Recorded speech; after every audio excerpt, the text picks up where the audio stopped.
Francine for you. Moments ago, we had a major development. It is now a hurricane. Yeah, that was expected, and it officially happened. For the very latest on the track and how it's going to impact us, including the exact time of landfall, let's turn things over to meteorologist Devin Lucy. You have been tracking this thing for days, and this is kind of what we expected, a hurricane. That's it. And so by this time, expecting a Category 1 hurricane, Travis Sullett. And that's what we've got, a Category 1 with the winds max sustained to 75. Pressure you can see behind me here to 982. Northeast movement at 10. But when we look at the satellite imagery, we can already start to see that the storm's getting kind of stretched apart here. And we're trying to find an eye wall forming. We're getting it there on the radar imagery. Didn't really see it on the satellite imagery, but we do note that we are finding some consolidation within this system. Latest forecast track. By late tonight, still holding on to winds and maintaining intensity at 75 miles per hour. So notable aspect with this, National Hurricane Center does not take it up to a Category 2. Winds staying below 100 miles per hour. Again, those are max sustained winds averaged over a minute. Possible landfall here. This is 1 o'clock in the afternoon and it's still offshore.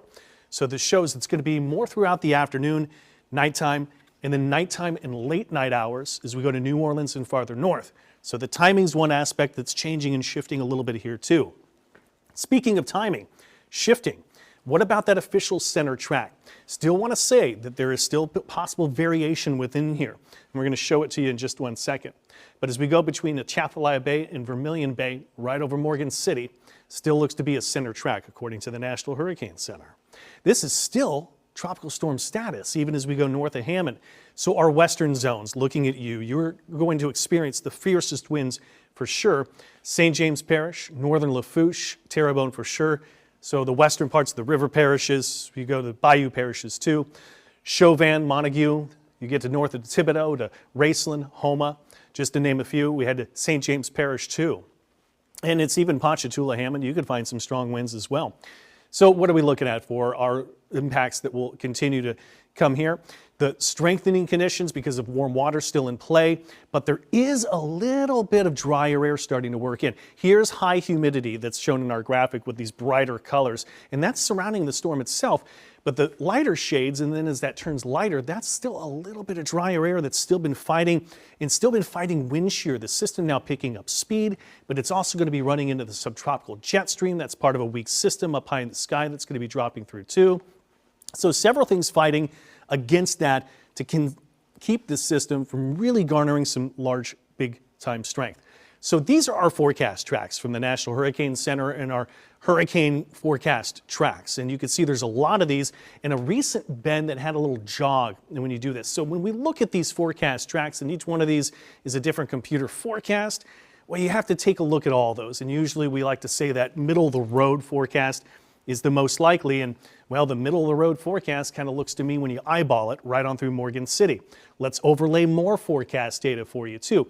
And when I've been looking at some of that latest data, it showed there's maybe that potential bend and shift east, but National Hurricane Center is pouring over the latest data coming in too, and they're not really concerned with a far enough shift east. So forecast data, and this is one of those that will show where is the latest shift in that track. And right now, here is Terrebonne Parish, here's Houma, here's Thibodaux, and here's Grand Isle. And we look to those areas just right on the outer bayous of the bayou parishes, possible landfall right on through, and this really wants to take it right on through New Orleans. In fact, the eye wall, more Belle Chase, Jean Lafitte, and points east of here, maybe even as you get towards around Lake Bourne, and eventually maybe starting to spread over to parts of coastal Mississippi. But this forecast is a little farther west from you. You can see that as it goes, and I'll back it up just a little bit more in time here for you. This one shows that you got that forecast right up here. There's Vermilion Bay, here's Morgan City right in through here. There's Hammond, and it's almost right in line with the National Hurricane Center. And the forecast out of Europe, and these are updating constantly throughout the day. We run these 4 different times a day, so this should be the latest from this afternoon. This one's more of a Vermilion Bay and a little farther west from even that coarser forecast that we update 4 times a day here in the U.S. So put them side by side.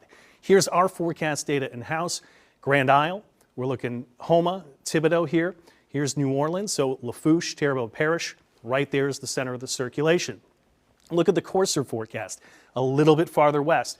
Here you see it's pushing more towards, it looks Atchafalaya Bay right in here, and you go to Morgan City. And then as we head Vermilion Bay right here, that's where the forecast out of Europe is the farthest west out of these particular forecasts. So there's still a pretty big spread. Timing of the winds coming in New Orleans about 2 p.m., but it could start as early as 8 o'clock in the morning hours for tropical storm force winds. Those are winds sustained, average over 39 miles per hour. And this graphic shows it very well, the timing of that morning hours where that arrives, maybe into the metro by about 2. That next band will show its wind gusts potential to hurricane strength. These are sustained winds. And then that red is where you get sustained hurricane force winds. That should expected to stay well west of us the entire time. So one last look that we've got at least some data here to support the strong wind gusts through the metro. But at this time, I want to send it over to meteorologist Derek Sibley here to take it on through where we have the wind gusts, but we still have other impacts that we need to watch for this as well, right?